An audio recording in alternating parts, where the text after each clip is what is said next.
Hello and welcome. In this video, which is a mini masterclass, you're going to learn how to go from anxious to courageous. You're going to learn industry secrets that will help you go from camera shy to camera fly.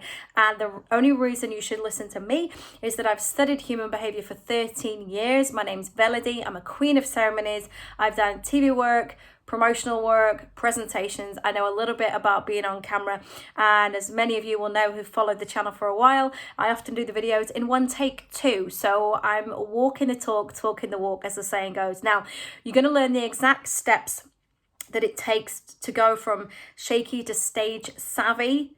You're going to want to turn your phone off, have these 15 minutes all to yourself so that you can really get into this juicy content. Grab a notebook as well and a glass of water, and let's get stuck in, okay? Now, we're going to learn, firstly, what are nerves anyway? What really are they? How can we deal with them? Do we need to stop them, or what can we do when they feel like they're about to get the better of us? And last but not least, as I say, three industry secrets that I learned from my time in TV and independent film. Now, so the first thing is, when we feel anxious, what's happening? So what's happening is that we have an ancient brain. We have an ancient protection system. It's back here, hairs on the back of your neck, that sort of thing. It's designed to keep you alive at all costs, okay? So if you ever get that sense that there's, as I say, that unease, it's your survivalist instincts. It's a primal instinct. It's never going to go anywhere. We'll always have that instinct, and it's always going to want to keep you safe, like I said, at all costs. And what happens is, the first inkling we have, it's like that meerkat, right? It looks up and it goes, what's going on? And what happens then is, typically the body, as it doesn't know what's happening, it will trigger an adrenaline response. It will trigger some adrenaline to say, is there something going on? Do we need to react? What's happening? Okay. And now that's great, because if something is happening, something's really happening, like, there's been an accident and you may need to lift or help somebody, or if there's a natural disaster or something like that. But as we know, in Western society, it's very rare now that we're genuinely under threat for very long periods of time, if at all. And of course, we're very lucky to not suffer from any natural disasters. So we don't really need our fight or flight that often.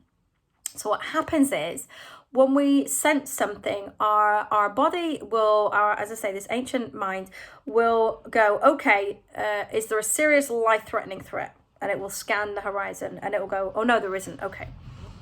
But then what it does, because it likes to be busy and it likes to do stuff, right? It will downgrade, and it'll look, well, what's the next level of threat that I can find? Okay. And then if it doesn't find anything on that level, then it will go down a level, and it's like, right, what other level of threat can I find? So this is how we've gone over the years, from being, genuinely having our lives are at risk. A rival tribe could come in. We could come across a grizzly or a tiger, or, as I say, or a natural disaster where we need all this, or we're going to go hunting or something like that. So we needed that. But in modern society, particularly in the West now, we've transferred our fears of that. And what we've done is, instead of it being on a survival, we have another primal instinct, which is social standing. And that comes from, again, in times past, the lower down the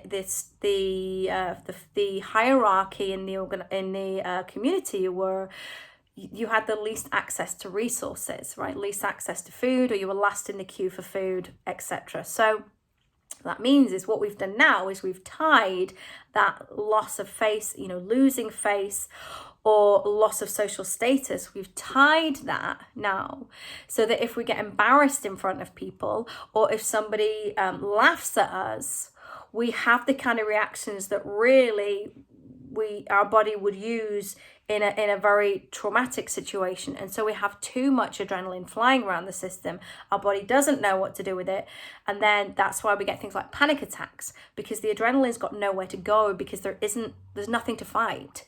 The only thing you're fighting is your own thoughts, that you've catastrophized, that if everyone laughs at me, then you traditionally you would have, as I say, lost social standing and been maybe in very dire trouble. But now we're, maybe we're, on reality TV and things like that. We want more attention, but ultimately, just to not be massively popular, it still hurts us. It still hurts us to not be popular. We still crave the approval and attention of other people. However much of an introvert we are, we still need that social approval. And so that's basically a quick insight into what's happening. So, when you have, if you have somebody with, agoraphobia or something like that, again, it's that thing of they've catastrophized going outdoors, and it's associated in their mind, it's linked as closely as if there was a tiger outdoors, because that conversation isn't rational with the brain, okay?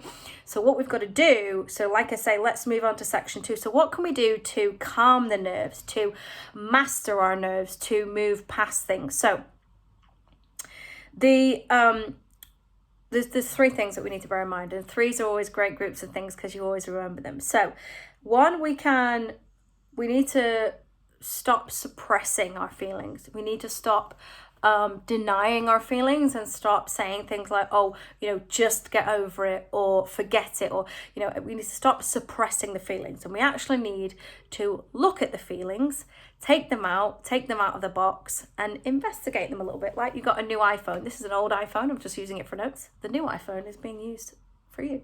And so we can, as I say, start to have a conversation with these feelings, okay? Really hard to do in the moment. So this is where the home play comes in.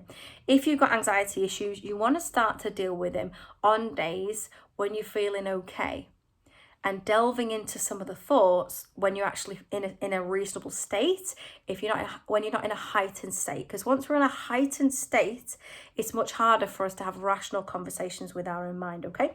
Now, a great book to look at on this, as I say, I've studied behavioral science and why we do what we do, how the brain works, how the body works. I've studied it, 12, 13 years. But you don't want to spend 12 or 13 years going into this. There's a great book, and it's called The Chimp Paradox, and it's by Professor Steve Peters. I always want to say Steve Rogers. It's not Steve Rogers, Steve Peters. Now, it goes into it, but essentially, in brief, the information is this.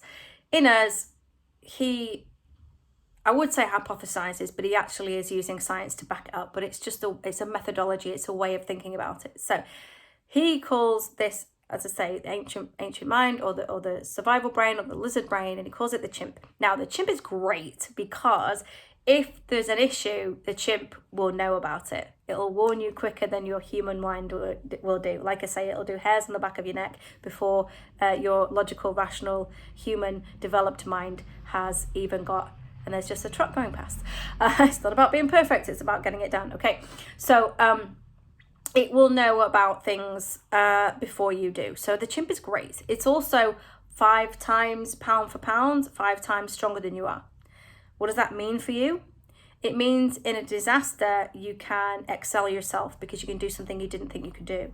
But what it also means is if you go toe to toe with your chimp, guess who's going to win? You guessed it, the chimp is going to win, okay? And the chimp is going to win in one of 2 ways. One, it will act out physically in a way that you will act out of character. So it will give you so much anger, like a red mist, or it will make you act out or lean on other substances or other people. This is where addictions and things come from, okay? The chimp is acting out because it's not been looked after. So something like, it's an unmet need. So for example, if you have an unmet need of kinship or an unmet need of love, you may go looking for love in places that your rational brain would not say was a good idea, but the chimp is making you do it because it needs, you've got to feed the chimp. You've got to give it what it needs, okay? So it's like a chimp or a child. You've got to look after it. Now, so as I say, addictions and when you behave out of character or violent outbursts and things like that, they're symptoms of an unmet need. So you got to, on the days when you feel okay, you want to delve in and go, what's coming up for me? And again, not instead of suppressing, we want to say, well, I'm feeling a little bit, and insert the word that you're feeling. You might be feeling a bit anxious. Why am I feeling a bit anxious? Well, I've got the presentation coming up, and if it doesn't go well, I'm a bit worried about my job. That's a good conversation to have. That's not a conversation to ignore, right? And if you don't have that conversation before, the chimp is going to need reassuring that it's not going to be homeless, right? And that there'll be no more bananas, right? So you've got to have that conversation with the chimp, with yourself, in a way that a 5-year-old child could understand it. Because when we're talking to a chimp or our subconscious mind, it's got to be really simple language, okay? We can't pontificate, we can't use big words. We're just nurturing that inner part of ourselves, that primitive part of ourselves, and it doesn't have the ability to speak in grandiose terms, okay? So I hope that's helpful for you guys. Let me know, give me a yes in the comments if this is making sense. And if you've not subscribed to the channel, please do so, because there's free content very regularly on the channel, typically most Thursdays, almost every Thursday.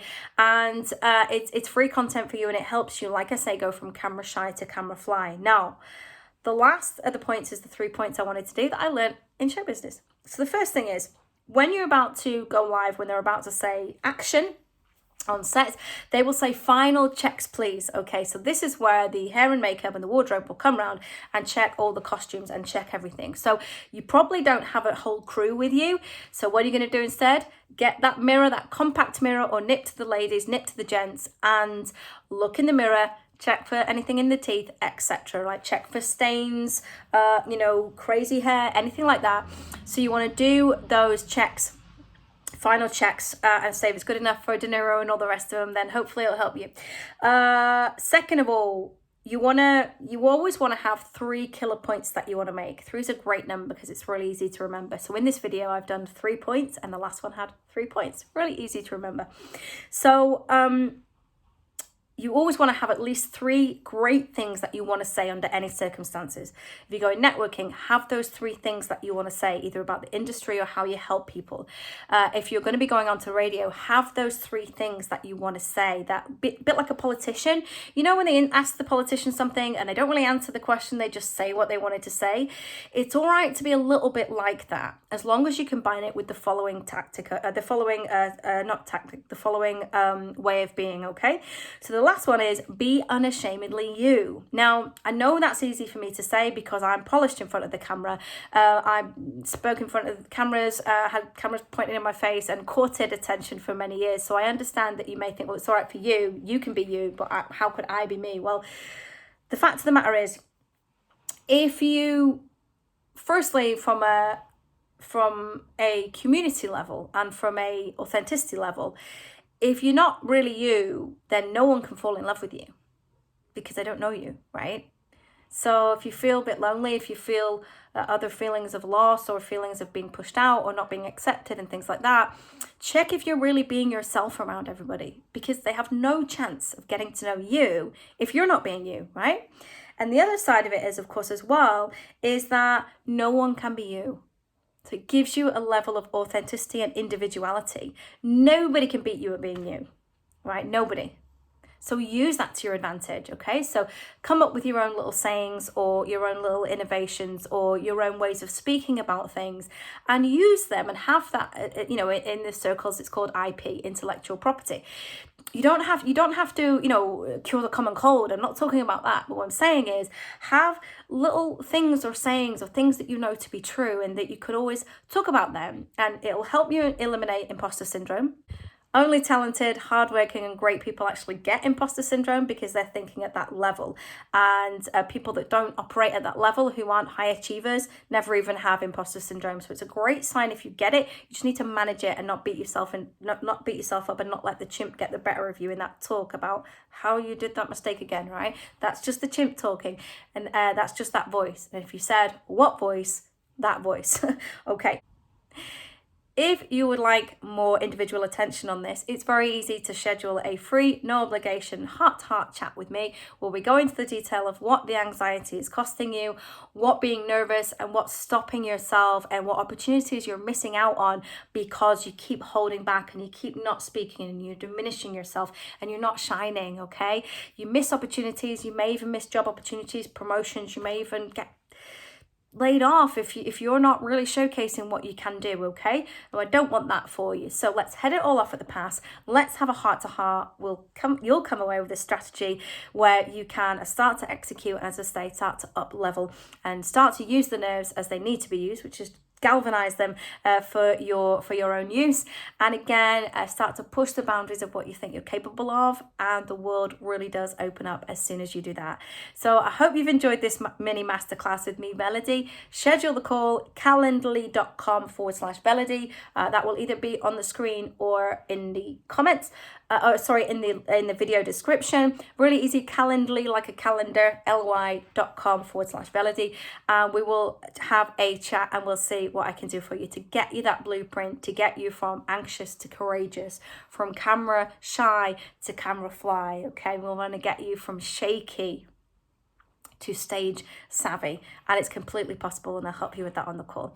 All right, well, thanks for joining in today. If you haven't subscribed to the channel, please do so. Okay, if you like this video, please hit the like button. And if you're excited to learn about this, and if you got value, please do type a yes in the comments. And last but not least, I know you know somebody who needs to hear this message just as much as you did today, or maybe even more so than you did. So please share it with them. It's super easy. Just click that share arrow, copy it, and pop it to them with your love today, and we can spread this message and make sure great people like you and them get the opportunities that they're due and that they've worked so hard to get. And you can really shine in all your glory, not because you have delusions of grandeur, but because you were put here with unique gifts. And it's my mission to make sure that anyone with a great gift gets a chance to showcase it and make a difference to their community, their job, their family, and everyone around them. Thanks so much for watching. I'll see you in the next video.